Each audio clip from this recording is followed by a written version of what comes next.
Welcome, everybody, to Midday Magazine for this Wednesday, November 6th, 2024. Have your host, James J. Malouf here. Want to welcome our good friends from Wisconsin Rapids Community Theater, Wisconsin Rapids Community Media in with us. I got theater on the brain. I'm sorry, guys. We appreciate our friends at Wisconsin Rapids Community Media being here. Do yourself a favor. Go to YouTube, type in your search bar, Wisconsin Rapids Community Media, subscribe to their page, and keep up to the great work that they are doing. They are here every week, pretty much, recording our episodes for us. We greatly appreciate that, and the mutual self-promotion there, and especially at times like this where we get to spend the entire hour with Wood County Sheriff's Department, get to do this once a month. We always appreciate the time having Sheriff Shawn Becker in with us. Shawn, how you been? Doing great. Doing well, getting over a cold, but always appreciate being here. This is one of those days, too, where everybody kind of feels, I feel like we all give each other a little bit of grace, like everybody's tired today. Everybody's tired. And I think that's something to keep in mind, not just, going forward and everything, but this week, I would say. Everybody give each other some grace right now, because there's a lot going on. There's a lot. I do want to start with the election. With everything, I happen to have a connection with our local poll workers, and by that, I mean my oldest daughter is a poll worker, and 7 months pregnant, by the way, doing it yesterday. Congrats. Yeah. I tried to talk her out of it. I'll be completely honest with y'all. I did. I've been over paranoid first time grandpa, so I was a little worried about it. Congrats to you. Yeah, I was really proud of her out there. And in all seriousness, I did feel comfortable her being out there because of not only what we've seen in reporting throughout the country, but I think what we know of our locals and what we know of our area. I did not see anything from your end of things. Did things seem smooth to you? Yeah, very. Trent Miner does a fantastic job, just an outstanding job overseeing, our elections here in Wood County, just making sure that, they're done safely, communicating with us. That's one thing with having security, in front of the courthouse. That's where our office is with Brian Peterson and the rest of our security staff that is right next to Trent's office, and just having that contact, even through the last probably year. Just making sure that information is being shared, joint training, with your clerks, along with law enforcement. What do you think we need to have here in Wood County? It went very well. And like I said, Trent does an absolute outstanding job with our elections and getting the information out there.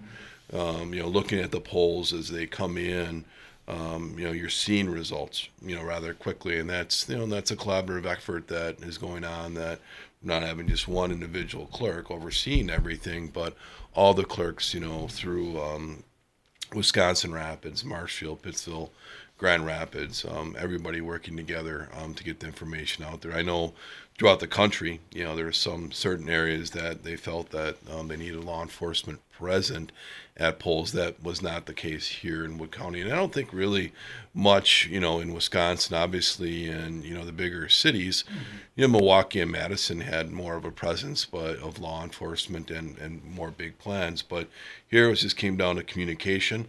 There's concerns, let us know, and there wasn't. So thank you to your daughter for volunteering her time, and to all the poll workers that did that.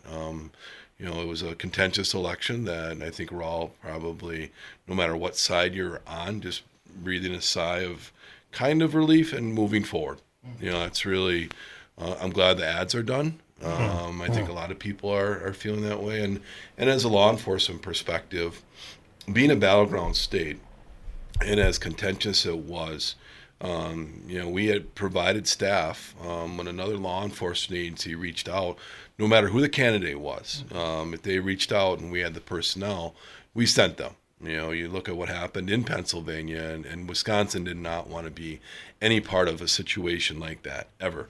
And, we took that approach. Didn't matter what Sheriff's Department requested help. If they did for our agency, we did our best in providing them assistance. So, and that was quite a bit.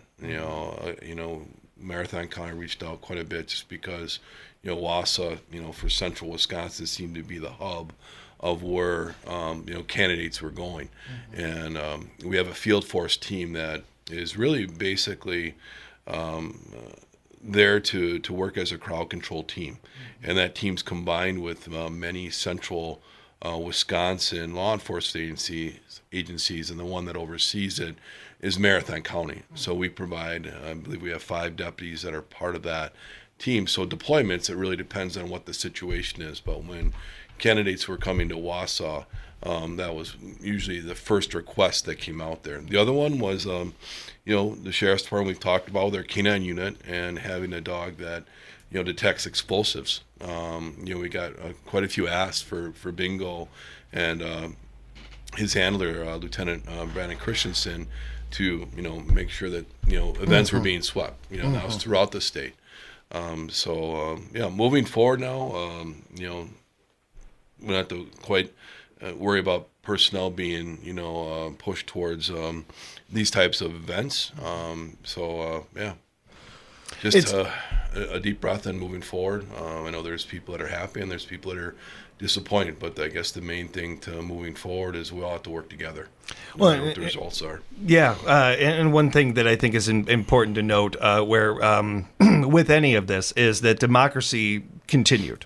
And that should be the overall goal for a lot of us with this, is keeping that alive. It's very easy to support democracy when things are going your way. It is a whole different thing to do it when you're in a situation where your side, I hate the terms of winning and losing with an election, but when your side doesn't win. This is where you've got to grow up, and we've got to handle this as adults and work together. It's something that we're either going to do or not, one way or the other. One thing we can take is yesterday, and yesterday went pretty smoothly. I had some incidents in Madison that didn't turn into much, but were sought out and squashed right away. Yeah. I think that the attention to these things is something that we can all take some positives from, and I think that's important right now, where you've got, like you said, you've got some people. Well, we know how this works. Half the country is disappointed right now. Half the country isn't. Right. But all of us got to live together. All of us got to make this world work. And it's noteworthy to say. I second what you said. A big thank you to these poll workers, to our clerks out there, to so many people counting these votes into like 2 a.m. and everything, and certainly to our law enforcement that had to be at sites and did the things that they did. We greatly appreciate it. We'll talk more about this on the next election cycle, which is tomorrow. No, it feels like it, but we got a little while here. Yeah. Shawn, I know that you usually come in with a lot of notes, a number of things you want to touch on. Where do you want to start? Tim Bassett, a great friend of mine, was awarded a Jefferson Award from Channel 9. Melissa Langman met with him last week and interviewed him. I had put Tim in for the Jefferson Award that Channel 9 does, and it was very appropriate for Tim to be nominated. What Tim has been doing, and Tim comes from, many, many years of volunteering to the community. He's a big part of our rescue unit that we've talked about before on the show, but he always looks to see what he can do to give back to the community. And what he's been doing recently is the Reggie Foundation in Anago, where birds that are injured throughout the state go there, and then they try to essentially save them, get them recouped, and then either release them back into the wild, or they keep them alive and they stay there. And Tim took a strong liking to Reggie, and the last several years he's been transporting birds to Anago all through the night, through day.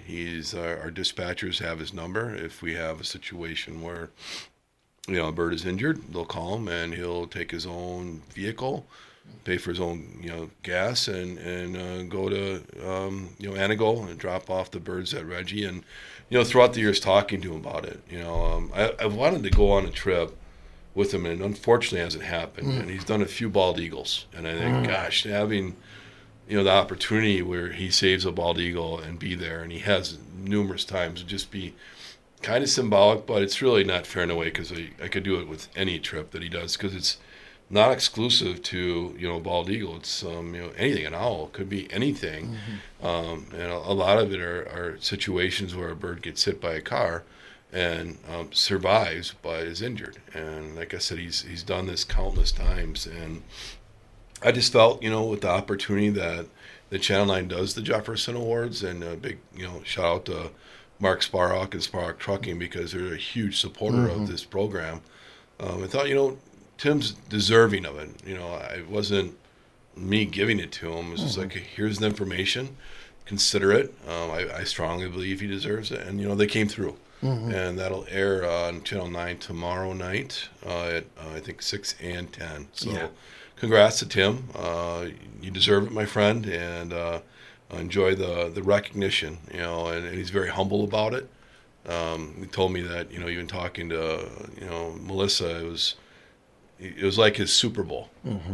Of life, because here you're getting recognized for something that he's been doing for all his life, and those are the people that you really like to highlight and enjoy having in our community.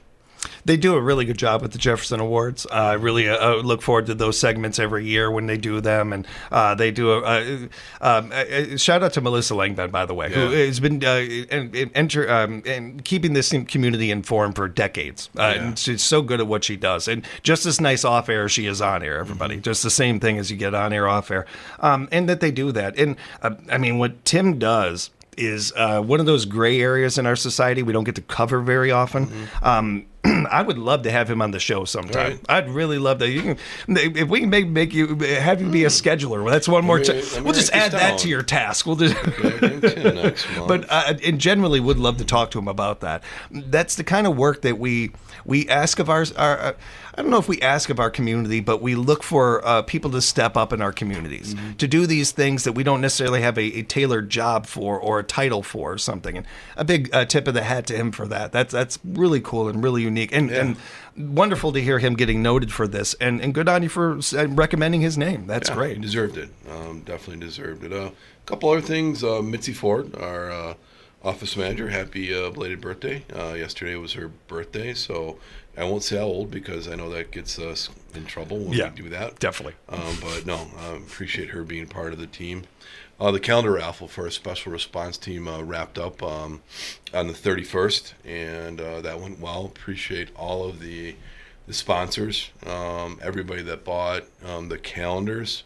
It was a profitable year, and we always talk about equipment needs, and unfortunately there's a pretty significant cost to those. So really appreciate the support for our special response team.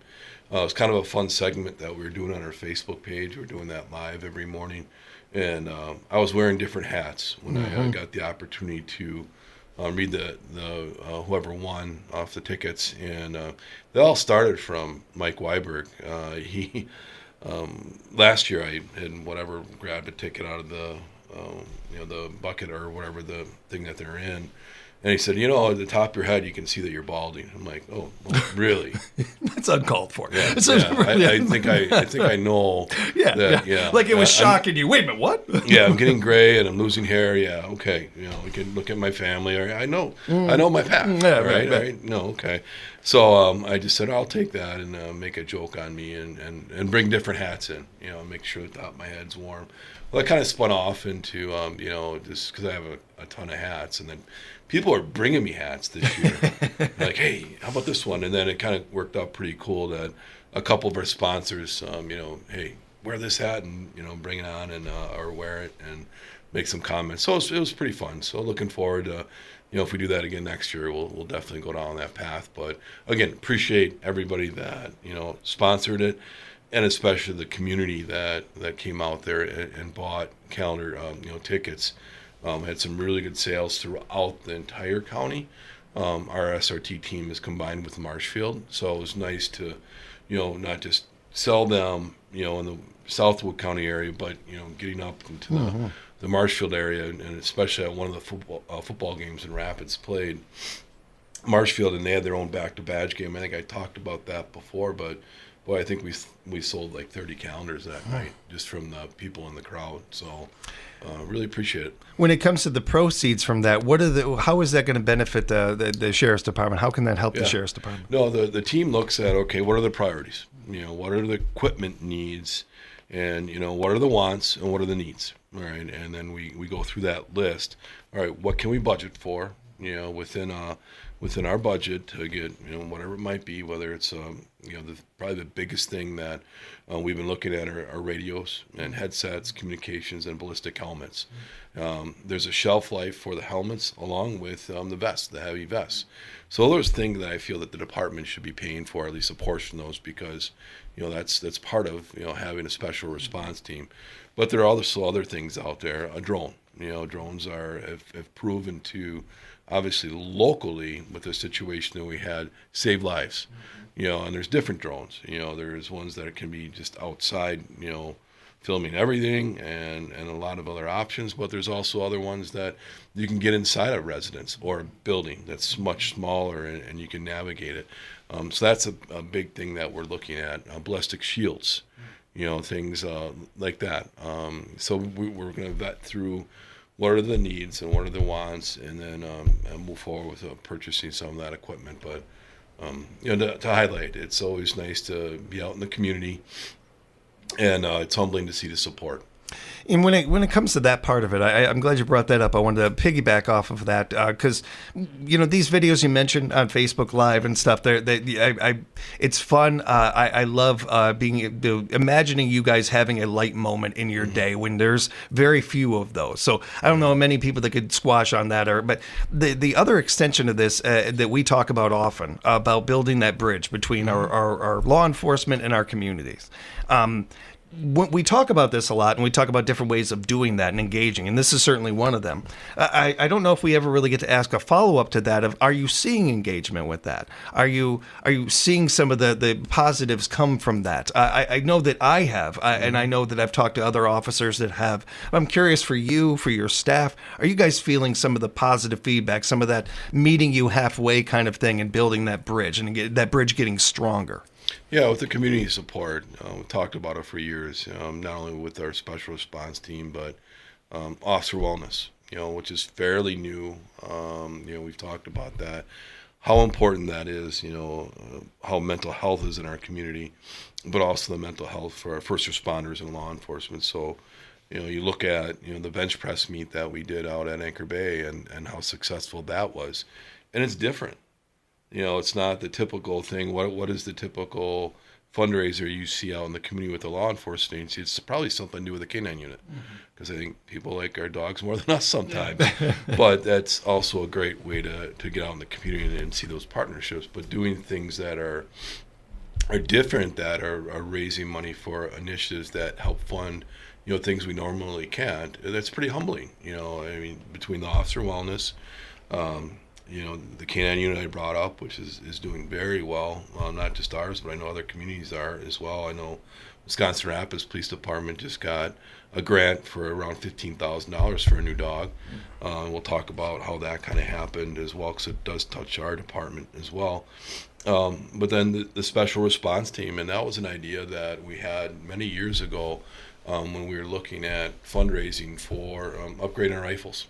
How do you look at that, again, some things you have to budget for, but some things, all right, can we go to the community for and, ask for funding? And we got a lot of support for that several years ago, and the idea was doing a 5K. And with Mid-State Technical College continuing to be that strong partner, we ran a 5K out there a couple times and did very well, and were able to, get the funding necessary for that kind of equipment. So I mean, that's what's, seeing it go outside of K-9 stuff is really cool, to see that the community is supporting us financially when, times can be tough with budgets.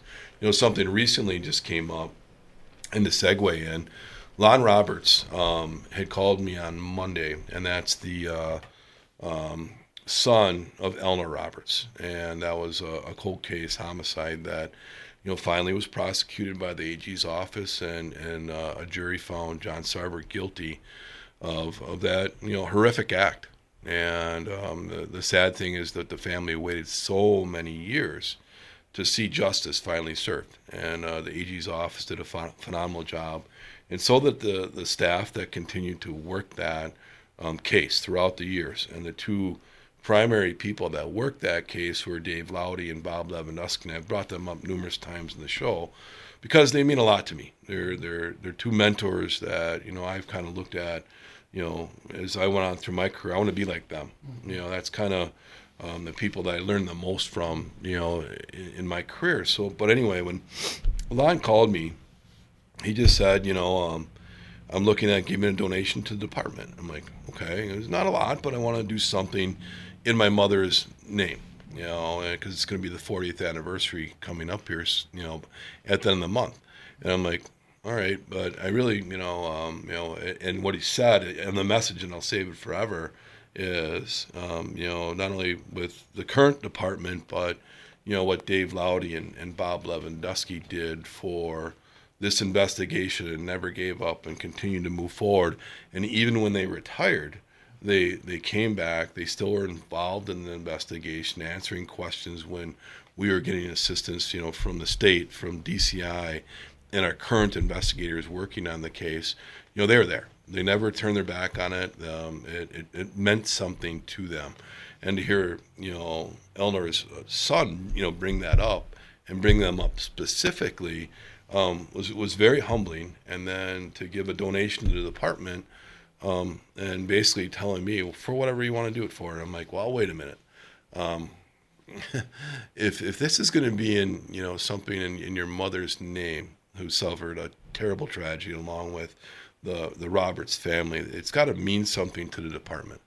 And I had said that, I'm going to kind of defer this on what we're going to do with this donation, and see what Bob and Dave think. And, I called them both yesterday and said, hey, here's where we're at, and then I think the Roberts family want to do something more too with Mid-State Technical College on potentially a scholarship opportunity that's going to be separate from our department, but something, to provide some scholarships for people wanting to get into law enforcement. But this is just something to give to the department. And I'm like, take some time, think about it, because, you want something, that the department has that we could say, for a long time, well after my time, this is to honor, the Roberts family, to honor Eleanor, and honor the hard work that not just some of our staff did, but what Dave and Bob did. And that's where, I threw it on their shoulders. I'm like, all right, you tell me what you think we should put this towards. Definitely we'll have something on display at the Sheriff's Department, which is really good timing with, the facility getting closer and closer being done. And we'll have a display case that will definitely have, something for Eleanor in it. But what else do you want to do? And we kind of, brainstormed a little bit on, what would be the best fit to continue to honor her throughout, as long as we can remember.